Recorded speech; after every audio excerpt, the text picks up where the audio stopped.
Isang lalaki ang namatay habang 20 bahay ang natupok sa Cagayan de Oro. Bukod sa Mighty C, way na ko gina-allergy, way na ko gina-masakit. Salamat, Mighty C.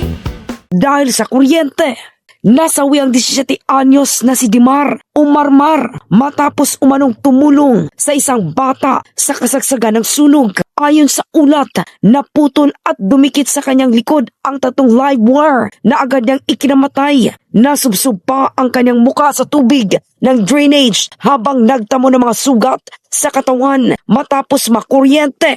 Sa investigasyon ni FO1 Jim Balse, arson investigator ng Nazareth Fire Station, isa sa mga anggulong tinitignan nila ay ang kuryente bilang sanhi ng sunog. Samantala, 20 bahay ang tuluyang natupok sa insidente. Nagpaalala naman ang Bureau of Fire Protection na palaging mag-ingat upang makaiwas sa sunog.